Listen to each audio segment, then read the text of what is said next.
Hey, everybody. This is your daily dose of all things royal.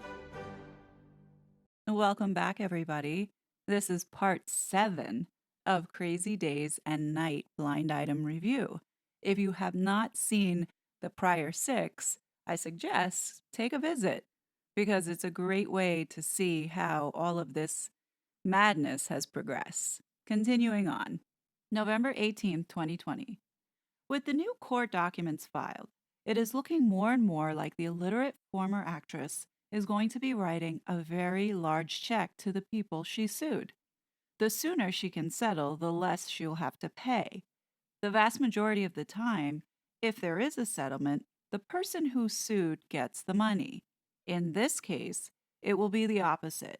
The people just glancing to see she sued and it was settled will assume she won. She knows this.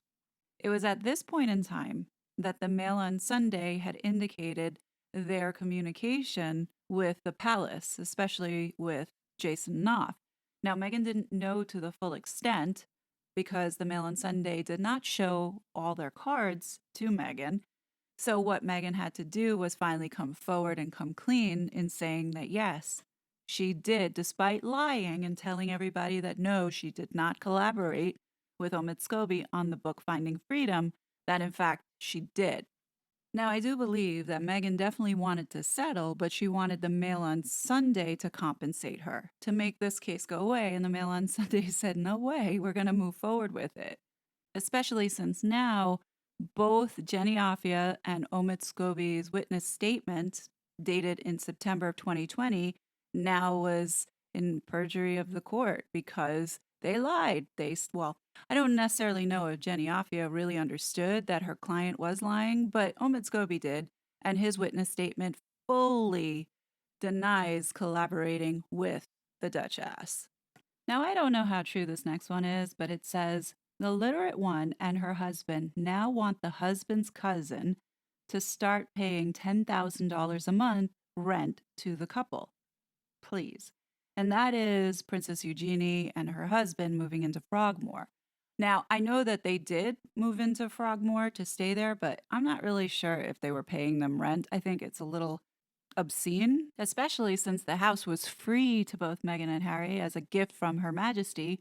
But then again, it's these two who are so thirsty and hungry for money that I wouldn't be surprised if they did that. Moving on. It might have been an idiotic speech delivered by this foreign-born A-list celebrity, but at least it wasn't plagiarism like his A-list celebrity significant other did in her most recent public pronouncement. Now, they're talking about a time where Harry spoke about climate change to some organization, the similar pontification. But what had happened with Meghan was prior in October, she had spoke to Fortune and actually did plagiarize and copy from the movie called The Social Dilemma, where she talks about people who use social media herself are addicts, which people called her out swiftly about her plagiarizing from that movie for the speech and then blatantly lying to the person that was interviewing her as not having to use social media. So she was just one big contradiction in this speech that she gave because how would she know the effects of social media if she's not on social media? And what we've learned over the course of 4 years is that Meghan is a thief in copying other people's work. So, for instance, that speech she gave at the UN, she copied Eleanor Roosevelt's speech. The story that she told about the miscarriage, no surprise that she copied that because I don't believe she had a miscarriage, and you can revisit that in the prior video that I made. The woman has no shame. There are so many examples of Meghan Markle copying other people's work, and whether it be paraphrasing or switching words around, she should be giving credit, or at least emphasizing that the idea or the inspiration wasn't just her own, and give credit to the people where credit is due. Where you really start to see her personality disorder come out is when she cosplays Diana or Wallace Simpson. It's to a point where it is so creepy and so abnormal. She doesn't have her own identity. She doesn't know who she is, and thus she has to copy and take traits from other people and claiming them as her own. And that's what narcissists do. And this last photo of Wallace Simpson really creeps me out because if she's taking on the persona of Wallace Simpson, who was a Nazi sympathizer, that is something that concerns me, especially if she's studying the character traits of Wallace Simpson. There has been a lot of online chatter over the past 48 hours about the illiterate one and whether she hazed two pledges to her sorority so badly they got the illiterate one suspended from school and the sorority put on probation for 4 years. It is true the sorority wanted no part of celebrating her wedding and made clear on the record to reporters. They just would not say why. Now, this is something that I really wish Tom Bauer was able to investigate and get to a solid answer on. We know that this story has been floating around about Meghan Markle gluing her sorority sister's eyes together in a hazing incident. However, in an interview with Thomas Markle, he has denied that this ever happened and that it was a situation where he had paid off the family in order to keep this quiet. Now, could it be? Is it possible that Thomas Markle was lying out of respect to whatever sealed documents that are out there? It's possible. And here's why I think it's possible that this probably really happened, or something to the nature of where Meghan was mean to this pledge. Based on what we know of Meghan Markle, on the evidence that's factually out there, she is a mean girl, a bully, and extremely materialistic. Now, I took the time to look at what kind of sorority Kappa Kappa Gamma is and its reputation across the nation. According to the Google machine, it says Kappa Kappa Gamma, aka Kappas, are known for being rich girls. Their reputation varies from campus to campus, but they are universally considered top tier. Maybe because of the money they bring with them. Their houses tend to be one of the nicest on campus. However, many consider Kappas materialistic. Sounds about right for our Megsy. Apparently, Kappa Kappa Gamma at Northwestern has had a history of behaving badly on campus, and it was earlier this year in February of 2022 the chapter had been put on probation again for not treating their members well. So it turns out in 2019, Kappa was placed on probation by the national headquarters due to concerns about the sorority's disregard for the well being of its members. Students have also repeatedly raised concern about the chapter's failure to promote diversity and inclusion.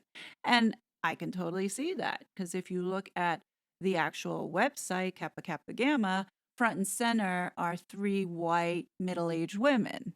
Now, it appears that Kappa Kappa Gamma has an issue across the board with its chapters and hazing women, as there are multiple people who have spoken out.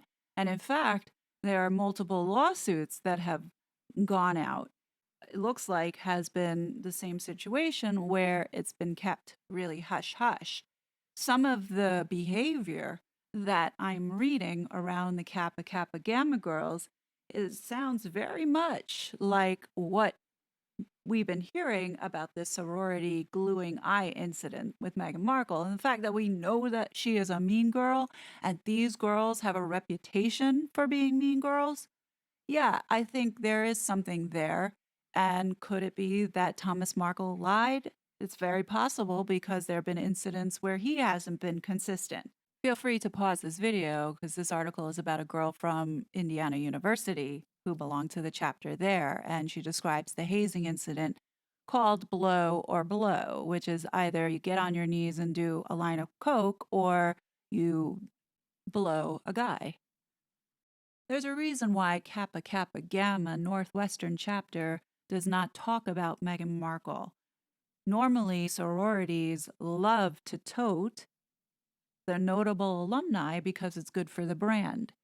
Obviously, Meghan Markle is not good for the brand. It's my opinion, but I do believe that there's some truth to this hazing incident at Northwestern. The $10,000 a month rent thing demanded by the illiterate one and her husband didn't go over well. It got to the point where the family war was going to spill out in the open.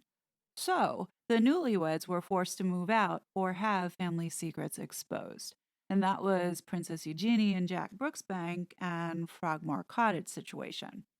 Again, as I mentioned earlier in this video, I really don't have much information about it. I did find it odd that they would be charging their own family for a house that they received for free, but you never know. It's bizarre when you see Princess Eugenie hanging out with Meghan and Harry over dinner in Montecito, but then over at the funeral, Meghan gives Princess Eugenie this evil stare, and Jack Brooksbank looks directly past Harry. There's something funky going on. We know that Eugenie and Beatrice, well, more so Eugenie, had been somewhat of a mole in leaking information. Just don't really fully understand the dynamic of the relationship. What do you guys think? Comment below. Now, this next blind item is a doozy, dated July 20th, 2020.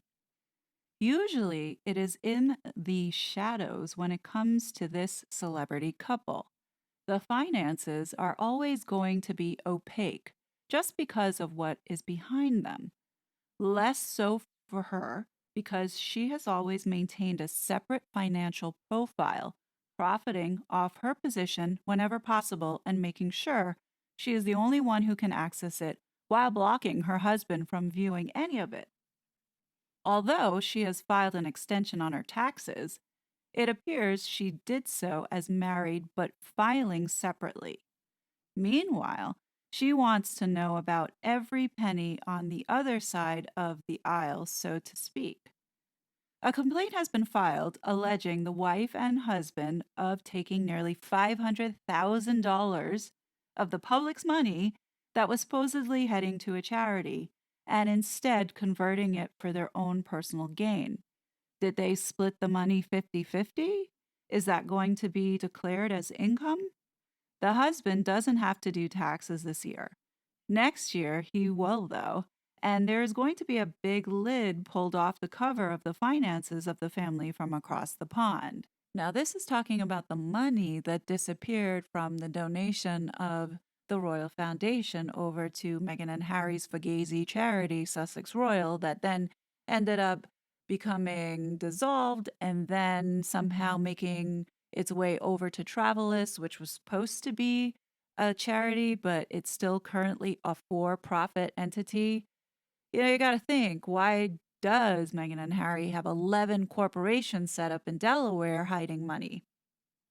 There's no doubt in my mind that there's a lot of funny, shady business going on with not only those 11 corporations and where they're hiding money, but as well as with Archwell and avoiding tax.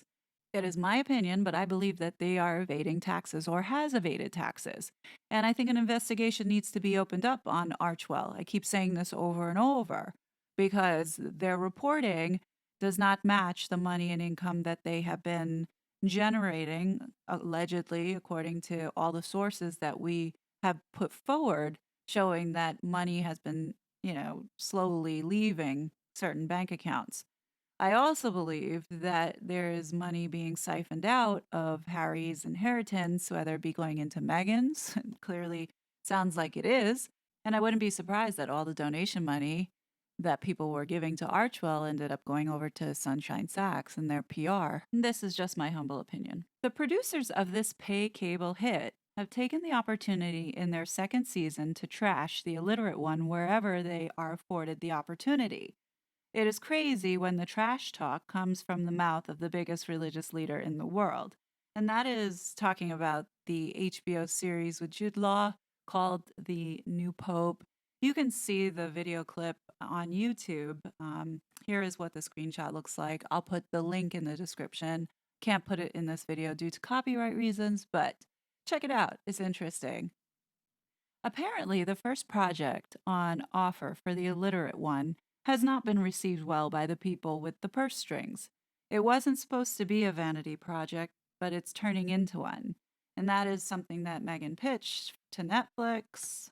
Now, this blind item is not talking about the animated series Pearl, it's talking about something else, assuming that it probably was Meghan and trying to go back into time. And then they shot it down. And then she came up with Pearl as a way to mask the original idea. That's my opinion. Now, this next blind item is accurate. It says, after speaking highly of these two groups in the past and using them for photo ops, each of the groups sent an invitation to the illiterate one and her significant other to take part in this past weekend's day of service. Neither heard back. Maybe the guilt caused them to pay for some food the next day. So Meghan and Harry killed two birds with one stone here. So what they did was they gave lunches to LA veterans, and they had told them that they would be volunteering soon, but they ended up getting the lunches from the other charity that they were taking photos with, the Homeboy Industries. They actually have a catering division called Homegirl Catering. And what you see here is the actual lunch menu. They gave 36 lunches to this organization that came from the Homegirl Catering, which I suspect was a donation of $500 in which they could write off as tax deductible.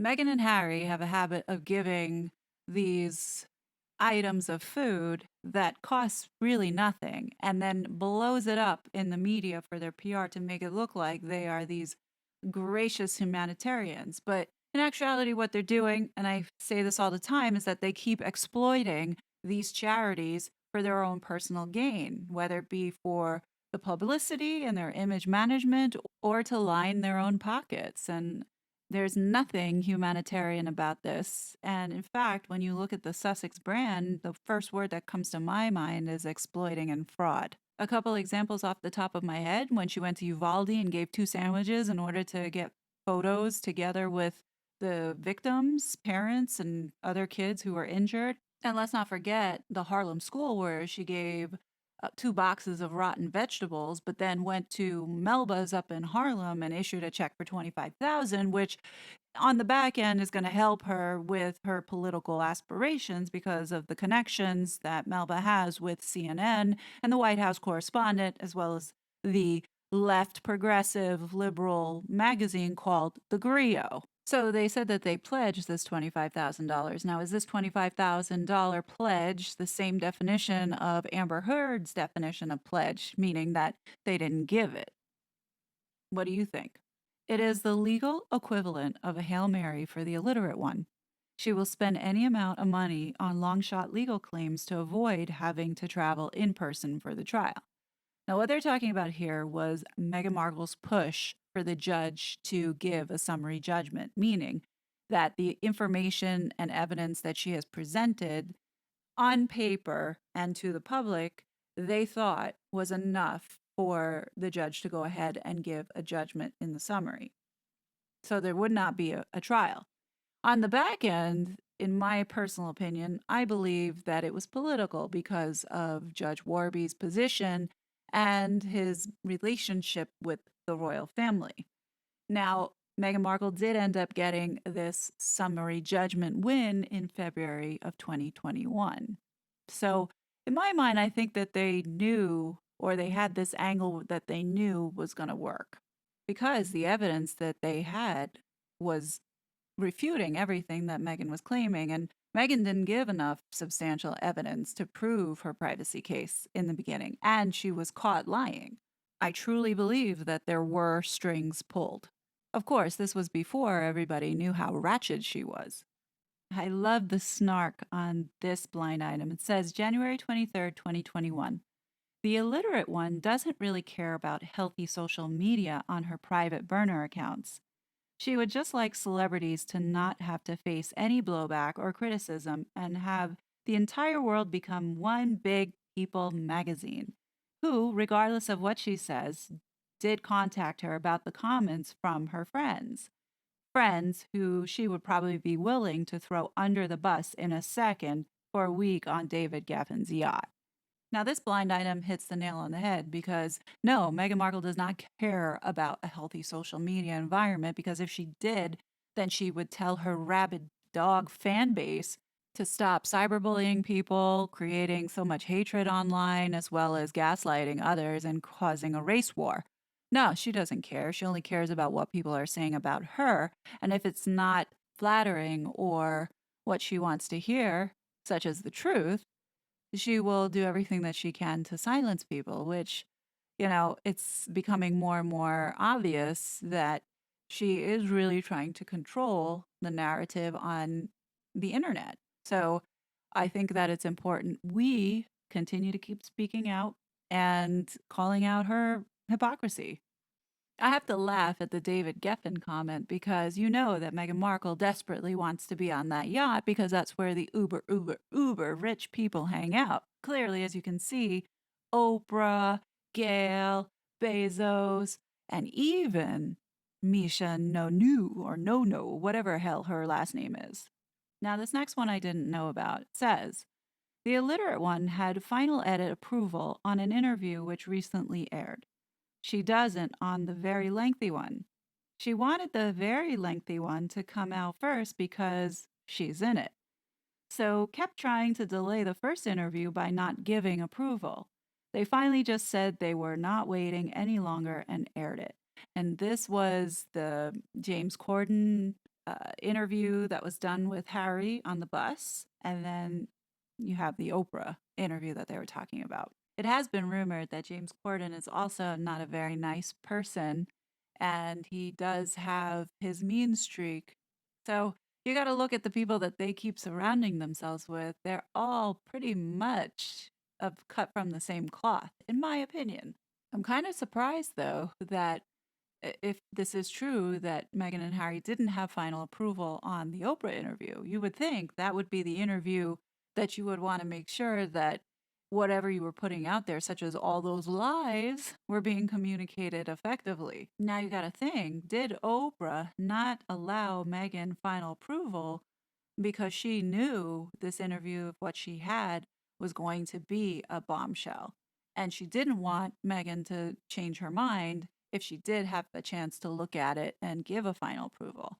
I honestly believe that Oprah knew what she was doing. Oprah knew the questions that she was asking was going to be controversial, and the things that Meghan was saying most likely was not true, but she didn't want to push back because of the bombshell revelations and the ratings that the interview was going to get because of the things that Meghan was saying. No doubt in my mind, she thought about how her career was going to get a re-injection of being the number one interviewer and talk show host that she was back in the day. Unfortunately, it didn't pan out well for her. I mean, yes, it was an interview that was a bombshell, but it reflected poorly on Oprah, which I don't think Oprah saw could happen because of her ego. Now, this next one, dated March 8th, 2021. Keep in mind the date. This was right after the Oprah interview. It says, they can say what they want, and of course, the A-plus lister won't because of their business partnership. But go look where the funds came from for the house. It all goes back to the dad, every single penny. But apparently, that is cut off. And they're talking about the Oprah interview and the business relationship that Harry had struck, and then Prince Charles, or now King Charles. Now I'm wondering, could it be that Prince Charles is the one under the trust that this house is under? Because in order to secure a house of that size, and being that it cost 14 point something million dollars, you had to have some sort of credit on file. Now we know Harry did not have credit established here in the United States because it's the first time that he's living over here. And who knows, doubtful that Markle had any sort of credit to be able to secure a place such as that. I think it could be possible, but I don't know how we would find out. It's my personal belief that they don't live in that Montecito Olive Garden castle, but anything's possible with these two. What do you guys think? Now, this last blind item had me seeing the color red. I was infuriated. It says, March 19th, 2021. I wonder if the ginger-haired one thinks that some random pap must have got really lucky to snap his photo while out randomly biking with no helmet, mask, sunglasses, or anything to disguise who he is. Of course not. He was sent out by the wife knowing full well there would be a pap because they were called in advance. And yes, US taxpayers are still paying for security for the couple. So now, if this is true, then Harry still has a special visa that he is grifting off of. And he's getting a certain amount of security for himself, maybe not for his wife and his children. And maybe that is what they're trying so desperately to do in order to get this security to cover the entire family. I am concerned, though, that if the US is paying for their security, I know that in New York, when they visited both times, they had New York City government funded policemen watching them. For the last visit that they made to New York, they definitely had that protection when they were down at the UN. They didn't have it, though, when they were out about going off to dinner at La Conde Verde. I'm wondering if in California there's some deal that Gavin Newsom has with the Harkles where he is protecting them to a certain degree. Maybe not giving them the full motorcade and everything that Megan wants to deem herself important, but I have this feeling that it is possible this democratic state is doing it for this woke couple. So either Harry is getting security from the United States as he is riding around with no helmet, no mask, clear as day, or security really is not a concern or an issue, and they're just trying to pull another scam so they can grift off the backs of the taxpayers and at the same time receive a protected class so they can go off and do whatever they want without any repercussions. What do you guys think? Leave your comments below. We're almost there to the end of all these blind items, just a couple more videos. Don't forget to hit like, subscribe, and the notification bell button, and I will be back soon. I'll catch you next time. Bye. I was such a fraud.